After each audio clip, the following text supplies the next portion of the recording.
الحمدللہ وکفا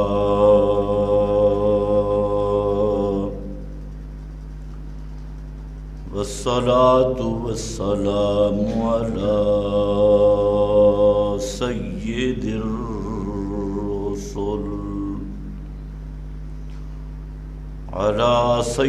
الرسل وخاتم الانبیاء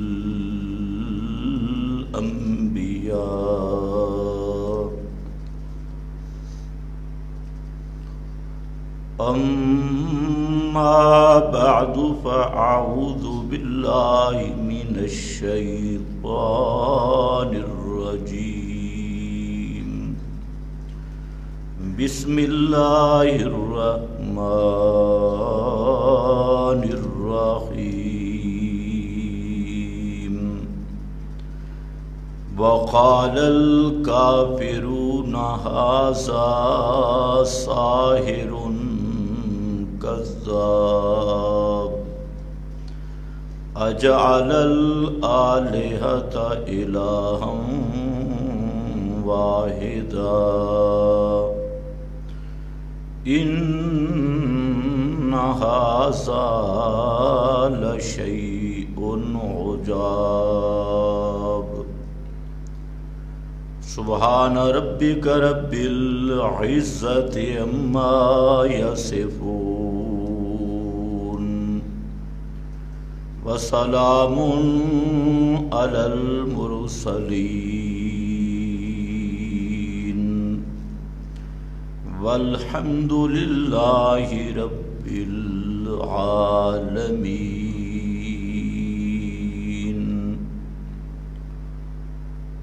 انتہائی قابل قدر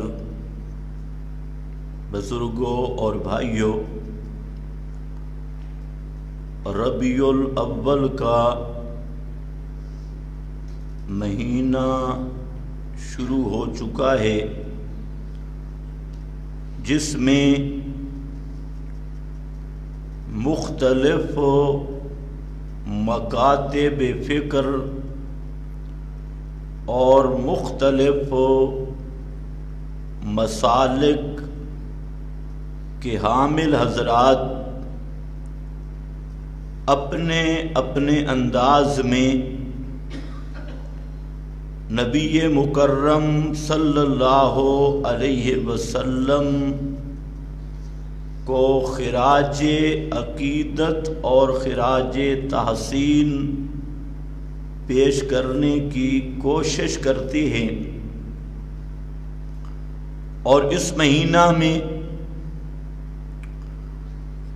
خطیب حضرات کا بھی ایک خاص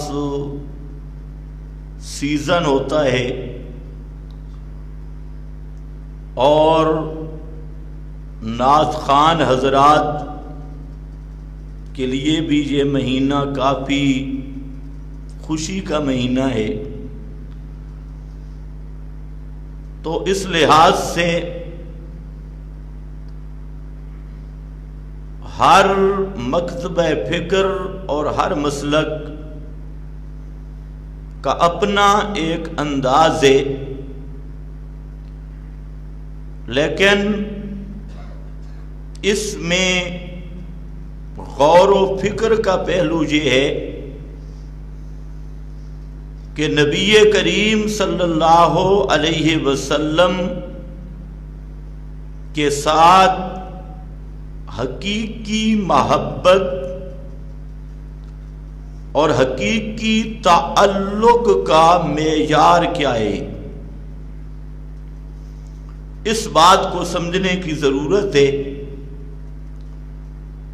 کیونکہ آج ایسے فرقے بھی موجود ہیں کہ جو حضرات آپ کے ساتھ محبت کا معیار گلیاں سجانا، بازاروں میں جھنڈیاں لگانا، میوزک اور گانے بجانے کی طرز پہ نظمیں پڑھنا، عورتوں اور مردوں کے اختلاط سے جلوس نکالنا اور بازاروں میں پھرنا، اس کو وہ سمجھتے ہیں کہ یہ محبت رسول کا معیار ہے۔ حالانکہ ہر ذی شعور انسان اس بات کو سمجھ سکتا ہے کہ یہ چیزیں جو عشق رسول اور محبت رسول کے عنوان سے کی جاتی ہیں، یہ وہ چیزیں ہیں جن کو مٹانے کے لیے حضرت محمد مصطفیٰ صلی اللہ علیہ وسلم کو مبعوث فرمایا گیا۔ آپ خود فرماتی ہیں کہ اللہ تعالیٰ نے مجھے اس لیے مبعوث کیا کہ میں گانے بجانے کے سب آلات کو توڑ دوں، آلات لہب کو توڑ دوں، طبلے سرنگیوں کو توڑ کے رکھ دوں، بے کسر المزامیر، جس قسم کے بھی گانے بجانے کے آلات ہیں ان کو توڑنے کے لیے مجھے مبعوث کیا گیا۔ اور اسی طرح آپ نے فرمایا کہ مجھے اس لیے نہیں بھیجا گیا کہ دیواروں کو کپڑوں سے سجا دیا جائے۔ آپ نے ایک چادر کا ٹکڑا دیکھا دیوار پر، تو فرمایا میں اس لیے نہیں آیا کہ چادروں سے دیواروں کو سجایا جائے۔ تو آج تو جدید دور ہے، چائنا کی جھنڈیاں اور چائنا کی لائٹیں، بلاؤ چائنا والوں کا، اگر یہ جھنڈیاں ایجاد نہ کرتے اور یہ لائٹیں نہ بناتے چینی لوگ، تو پتہ نہیں مسلمان عشق رسول کیسے بناتا۔ تو اس کے لیے تو بڑا مسئلہ تھا۔ تو آج عشق رسول منانے کے لیے چائنی لائٹیں اور چائنی جھنڈیاں، اس پہ سمجھتے ہیں کہ بازار گلیاں سجا لی تو ہم کامیاب ہیں، کیونکہ یہ آپ کی آمد کی خوشی ہے۔ پھر اس میں جتنے حرام کام ہوتی ہیں، عورتوں اور مردوں کا بے پردہ اختلاط، جس کو کوئی ذی شعور انسان، بلکہ اگر اس طبقے کے بھی سنجیدہ حضرات سے یہ استفسار کیا جائے کہ تمہیں کس مذہب نے اجازت دی کہ نوجوان لڑکیاں لڑکے وہ گلیوں پہ ناچ کر ڈانس کر کے اور رات بازاروں میں گزار کے عید میلاد کی خوشی بنا رہے ہیں، یہ کس مذہب کا درس ہے یا کس عقل و فطرت کی اجازت ہے؟ تو میرا خیال ہے ان میں بھی جو سنجیدہ طبقہ، تاجر طبقہ کے علاوہ، وہ کبھی بھی اس کو دین یا اسلام قرار نہیں دے گا۔ لیکن آج اکثر مسلمان اسی میں مبتلا ہے۔ بدعات، کئی قسم کی بدعات، پھر غیر اللہ کے نام کی نظر و نیاز، اور یعنی ہزاروں وہ کام کہ جن کا شریعت میں کوئی ثبوت نہیں۔ شریعت ان کاموں کو مٹانے کے لیے آئی۔ نبی مکرم صلی اللہ علیہ وسلم نے ان کاموں کو مٹایا، لیکن آج انہی بدعات، انہی رسومات، وہی نصارہ کی تقلید، ہندوؤں کی تقلید میں مسلمان کو یہ سبق پڑھایا گیا کہ اگر یہ کام کرو گے تو اللہ کا رسول راضی ہوگا اور اللہ کے نبی خوش ہوں گے۔ تو مسلمان لگے اور اسی مسلمان کو کہا جائے کہ نماز پڑھنی ہے تو ٹس سے مس نہیں ہوگا۔ نماز کا پتہ ہی نہیں، میلاد کا پتہ ہے، زکات کا پتہ نہیں، میلاد کے جشن کا پتہ ہے، روزے کے قریب نہیں جائے گا، اور جشن میلاد میں جھنڈیوں میں سب سے آگے، مسجد میں آنے کے لیے دل نہیں، اور جشن میلاد پہ ناچ بھی رہا ہے، کود بھی رہا ہے، اور اس کو نجات سمجھ رہا ہے کہ یہ میری نجات ہے، اور اس سے اللہ کے رسول صلی اللہ علیہ وسلم راضی ہوں گے، خوش ہوں گے۔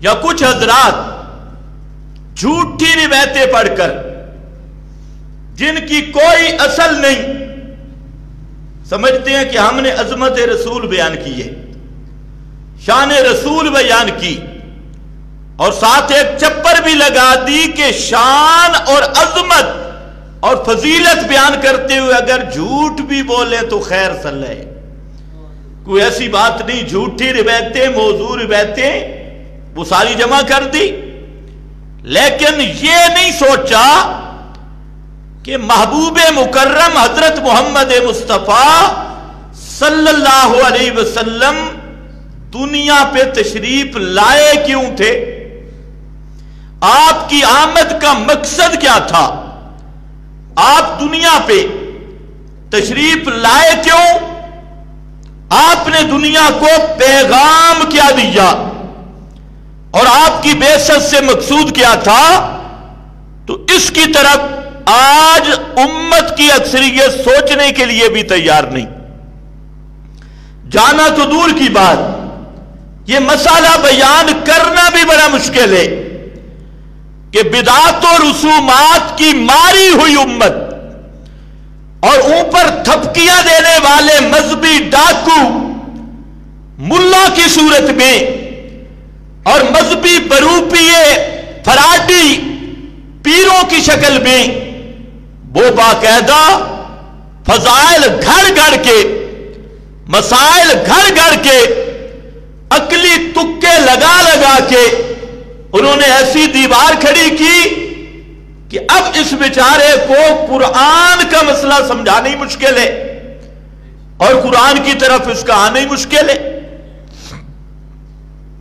ایسا وہ باطل کی چھاپ لگی، تو یاد رکھنا امام الانبیاء صلی اللہ علیہ وسلم اس دنیا میں آئے، آپ کی آمد کا مقصد تھا اس کائنات میں انقلاب الہی کو قائم کرنا، اللہ تعالی کی طرف سے جو ایک مقدر انقلاب تھا، اللہ تعالیٰ کے ہاں جو ایک مقرر انقلاب تھا، تو پیغمبر کی بعثت جھنڈیوں کے لیے نہیں ہوئی، پیغمبر کریم کی بعثت میلاد منانے کے لیے نہیں ہوئی، پیغمبر کریم کی عظمتیں، آپ کی شانیں یہ حلوے چاول کی چندے کر کے دیگیں تقسیم کرنے کے لیے نہیں، بلکہ پیغمبر کریم کا بعثت کا مقصد تھا اس کائنات میں نظام الہی، اللہ رب العزت کے نظام کا انقلاب برپا کرنا۔ اس کو خود قرآن نے بیان کیا، بھیجنے والے نے بیان کیا، جس نے رسول بھیجا اس نے بیان کیا کہ میں نے رسول کیوں بھیجا، فرمایا هو الذی ارسل رسولہ بالہدی ودین الحق، هو الذی، وہ اللہ ہی ہے، لاؤڈ سپیکر سیٹ کر دو مہربانی ہوگی، هو الذی ارسل رسولہ بالہدی، وہی اللہ جس نے اپنا رسول بھیجا، تو رسول کو بھیجنے والا کون ہے؟ اللہ۔ وہ خود بیان کر رہا ہے کیوں بھیجا، پیغمبر کریم کی آمد کا مقصد کیا تھا۔ لوگوں کا حال بھی دیکھیں اور قرآن کا مسئلہ بھی سنیں۔ انہوں نے اتنا عشق رسول کو سستا کر دیا کہ 4 جھنڈیوں پہ کام پورا ہو گیا. 2 دیگے چاول پکاؤ کام پورا. اور ایک مذہبی نعت خان کو بلاؤ یا ایکشن والا خطیب، جو خطیب بھی استری شدہ ہفت اقسام خطیب، اس کو بلا لو اور اس کی ایکٹنگ دیکھو، اس کا ناچنا دیکھو، اس کا آگے پیچھے سلبٹوں کو ملاحظہ کرو اور اس کے مذہبی لطائف دیکھو، اور اس خطیب یا اس نعت خان سے گھنٹہ 1.5 گھنٹہ یا سیرت کا جلسہ کروا لو یا میلاد کا جلسہ کروا لو، بس کامیابی ہے. اس کا آپ اثر بھی دیکھ لیں کہ وہ جلسہ سن کر عوام پہ بھی کوئی انقلاب آتا ہے. جو بے نمازی تھا تقریر سن کر نمازی بنتا ہے، جو حرام خور تھا اسی طرح حرام خور ہے، بلکہ تقریر سن کے دلیری کے ساتھ حرام خور ہے، کیونکہ خطیب اور واعظ نے پیغام ہی یہ دیا کہ یہ چند کام کر لو سارے باپ ہیں. تو اب پہلے وہ 1 درجے کا 1 نمبر کا ڈاکو تھا، جلسہ تقریر سن کے 10 نمبریہ بدماش ہے. تو کوئی انقلاب نہیں آ رہا، گھروں میں بھی نہیں، اپنے وجود پہ نہیں، اپنی زندگی میں نہیں. حالانکہ محمد مصطفیٰ پیغمبر انقلاب ہے. آپ کا پروگرام انقلاب ہے، آپ کی کتاب انقلاب ہے، آپ کی دعوت انقلاب ہے. ہو ہی نہیں سکتا پیغمبر کی دعوت آئے اور پھر انقلاب نہ ہو، قرآن آئے اور پھر انقلاب نہ ہو، پیغمبر کا فرمان آئے اور پھر انقلاب نہ ہو. تو اگر انقلاب نہیں تو اس کا مطلب ہے یا بیان کرنے والے میں فطور ہے یا سننے والوں میں قصور ہے. کہ ٹس سے مس نہیں ہو رہے، کچھ بھی نہیں. هو الذی ارسل رسولہ بالہدی ودین الحق، وہی اللہ، اس نے اپنا رسول محمد بھیجا صلی اللہ علیہ وسلم. کیا دے کر بھیجا؟ الہدی، خالص ہدایت. الہدی، خالص ہدایت دے کر بھیجا. ودین الحق، وہ کیا ہے ہدایت؟ وہ خود دین حق ہے. حق کا قانون، حق کا نظام حق، قانون حق، زندگی کی گزران کا طریقہ حق، وہی الہدی ہے. وہ دے کر بھیجا. کیوں بھیجا؟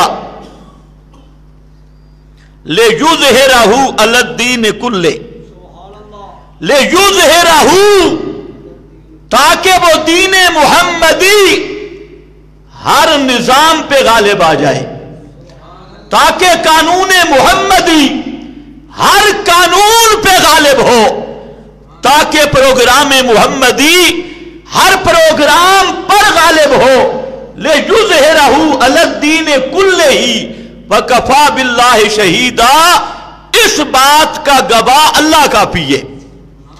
تو محمد مصطفیٰ آئے نظام باطل کو مٹانے کے لیے، قانون باطل کو مٹانے کے لیے، ادیان باطلہ کو مٹانے کے لیے اور دین حق کو غالب کرنے کے لیے. لِيُظْهِرَهُ عَلَى الدِّينِ كُلِّهِ وَكَفَى بِاللَّهِ شَهِيدًا. یہ تھا مقصد محمد مصطفیٰ صلی اللہ علیہ وسلم کی بعثت کا. آج امت کہاں کھڑی ہے؟ کہ اس دین محمدی، نظام محمدی، اس کی طرف توجہ ہی نہیں. بحیثیت امت ان کو یہود و نصارہ کا نظام اچھا لگا، ان کو انگریز کا قانون اچھا لگا. کیا مولوی، کیا سیاسی لیڈر، کیا ایم این اے، ایم پی اے، کیا وزیر اعظم، کیا حکومت، کیا اپوزیشن، کیا پگڑی والا، کیا وردی والا، سب اسی مصیبت میں گرفتار ہو گئے کہ انہوں نے محمد مصطفیٰ کی آمد کا مقصد ہی نہیں سمجھا. انہوں نے اس بات پر توجہ ہی نہیں کی کہ اللہ نے محمد مصطفیٰ کو بھیجا کیوں تھا، آپ کی آمد کا مقصد کیا تھا. اور ان مذہبی بروپیوں نے، ڈاکوؤں نے محمد مصطفیٰ صلی اللہ علیہ وسلم کی وہ صورت پیش کی اور آپ کی وہ سیرت عوام کے سامنے پیش کی، جھوٹ گھڑ گھڑ کے، من گھڑت روایتیں، حکایتیں اور اپنے آباء و اجداد اکابر کہ وہ غلط لکیریں پیش کر کے محمد مصطفیٰ کی اصل صورت کو بھی چھپا دیا، آپ کی اصل سیرت کو بھی چھپا دیا، تاکہ لوگوں کو محمد عربی کی پہچان ہی نہ ہو.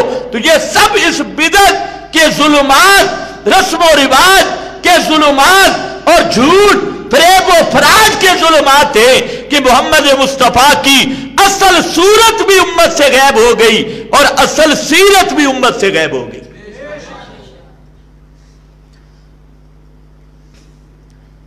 اب جو امتی سوچتا ہے یہ اپنے پیروں کو دیکھتا ہے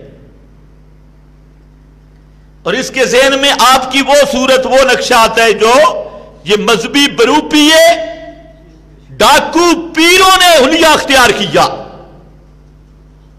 یہ اسی غلط فہمی میں ہے. اس لیے اس نے دین کیا بنایا؟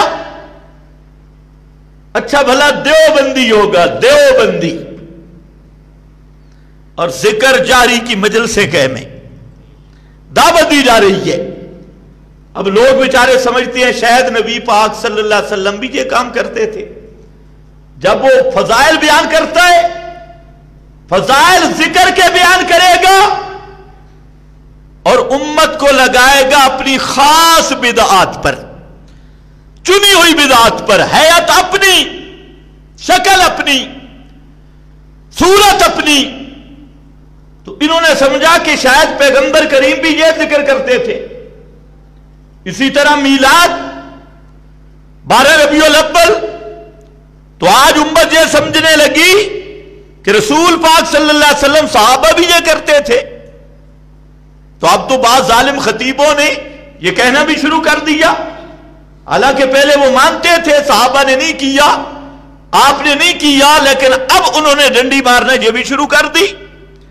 اسی طریقہ سے روزہ چلہ، سال اندرون بیرون، گشت، آلو ذبح کرنا، مٹروں کی شامت، اور یہ ساری چیزیں اب امت میں آ گئی. شاید صحابہ یہی کام کرتے تھے، ان کا یہی کام تھا، یہی تشکیل تھی.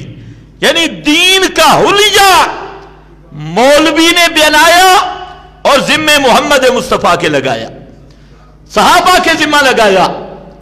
تو اس لیے یاد رکھو، نبی مکرم صلی اللہ علیہ وسلم کہ اگر صورت دیکھنی ہو تو صورت بھی قرآن میں ہے اور آپ کی سیرت بھی قرآن میں ہے. قرآن کے علاوہ نہ آپ کی صورت معلوم ہو سکتی ہے، نہ آپ کی سیرت معلوم ہو سکتی ہے. پورا قرآن. اسی لیے صدیقہ کائنات حضرت عائشہ صدیقہ رضی اللہ تعالیٰ عنہ، کیسا خوبصورت جملہ ارشاد فرمایا، مختصر سا جملہ. پوچھنے والے نے پوچھا کہ پیغمبر کے اخلاق یعنی سیرت کیا ہے، نبی کی سیرت اور اخلاق کیا ہے؟ تو حضرت عائشہ نے اپنی کوئی بات نہیں کی. پوچھا کیا تو نے قرآن نہیں پڑھا؟ اس نے کہا جی میں نے قرآن پڑھا. فرمایا کانا خولو کو ہل قرآن، یہ پورا قرآن میرے نبی کی سیرت ہے، یہی میرے نبی کا اخلاق ہے.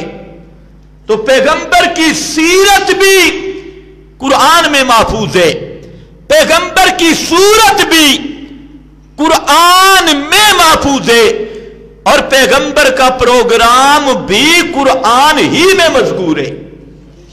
باروں بار کوئی چیز نہیں مل سکتی۔ اب قرآن پہ ظلم کیا اور اس کو ختموں والی کتاب بنا دیا۔ بھئی قرآن کے قریب کوئی نہ جائے۔ جب قرآن سے امت کو دور کر دیا کہ قرآن کی تعویذ بازی، ختم بازی اور شبینہ بازی، اور قاریوں کو بٹھایا کہ وہ تیر کی طرح الفاظ سیدھا کرنے لگے، نحویوں نے ناو پہ باتیں کی، معنی والوں نے معانی کے نقطے سمجھانے شروع کیے، علم عربیت والوں نے اپنی عربیت وہاں سے نکالنی شروع کی، لیکن قرآن جس مقصد کے لیے آیا تھا اس مقصد کو ہاتھ ہی کسی نے نہیں لگایا۔ کہ قرآن آیا کیوں تھا؟ قرآن اس لیے نہیں آیا تھا کہ تم اپنی ناف سیدھی کرو، قرآن اس لیے نہیں آیا کہ تم اپنے عربیت کی تحقیقیں سیدھی کرو، لغت کی باتیں سیدھی کرو۔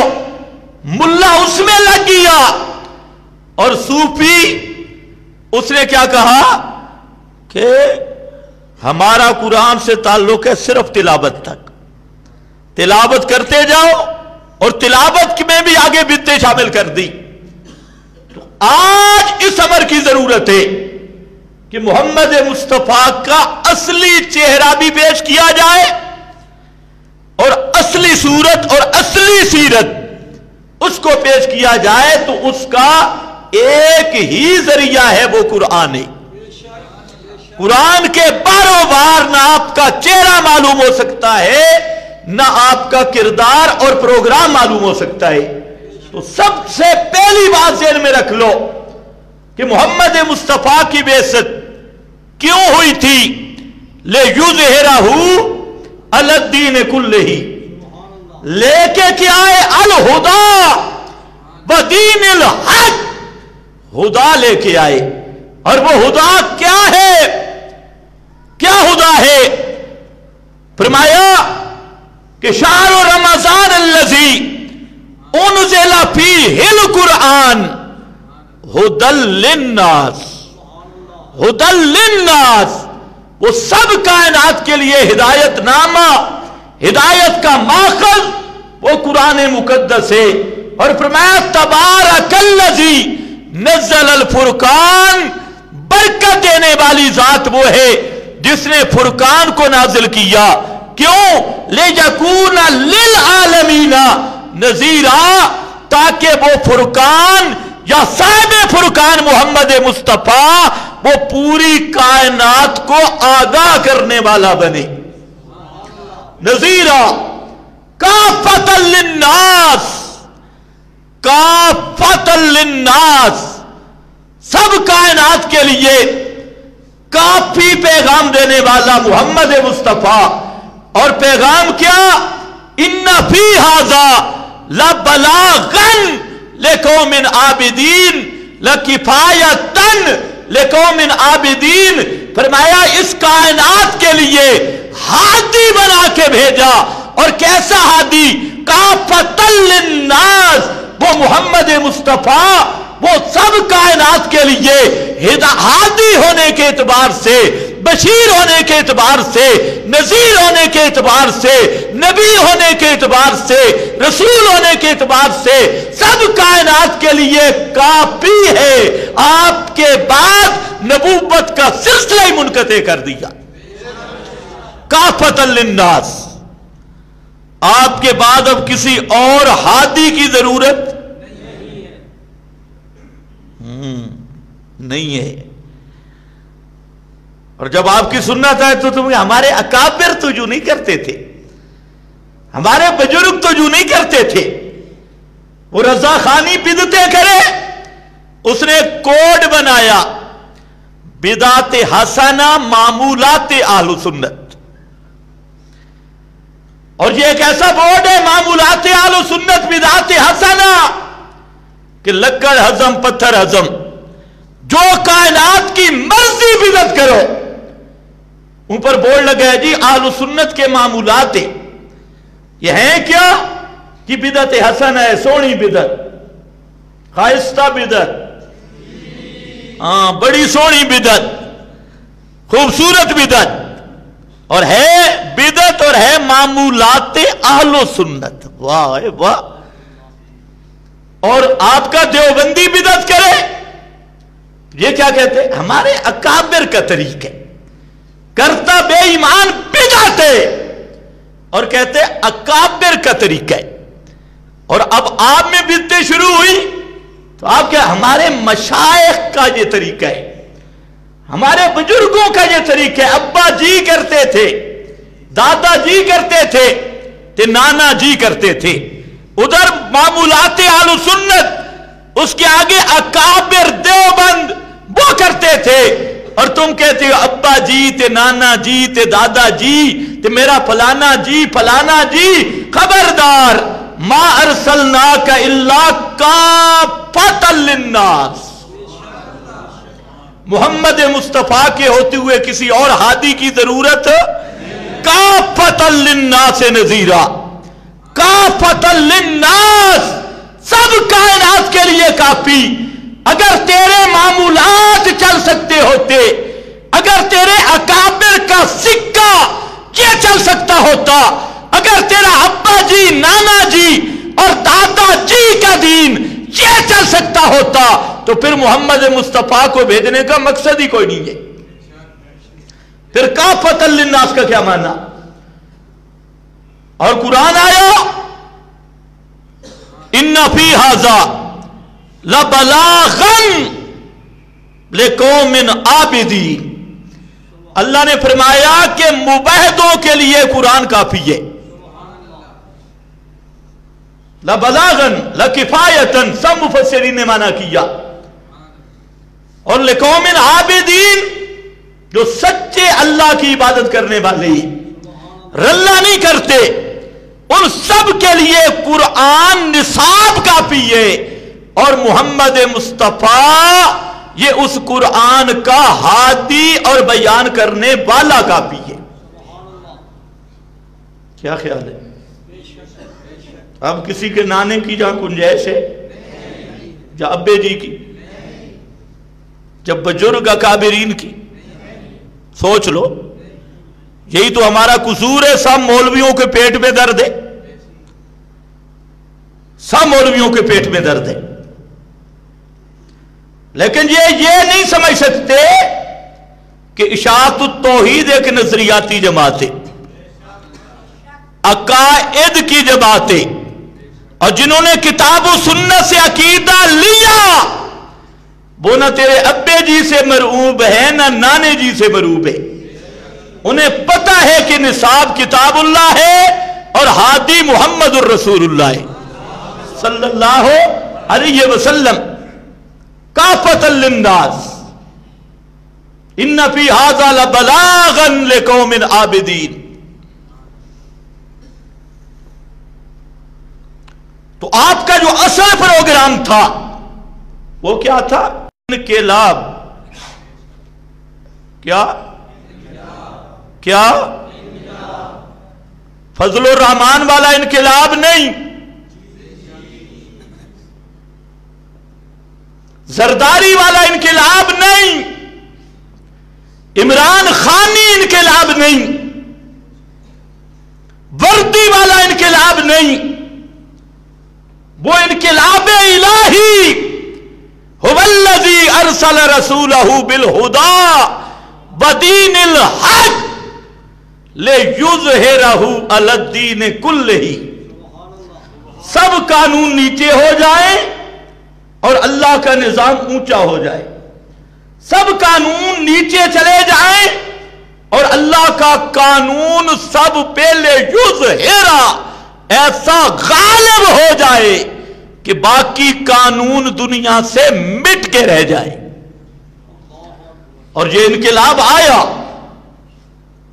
یہ انقلاب آیا. یہودیت مٹ کے رہ گئی، عیسائیت مٹ کے رہ گئی. جب سچے انقلابیوں کا دور تھا، اصحاب پیغمبر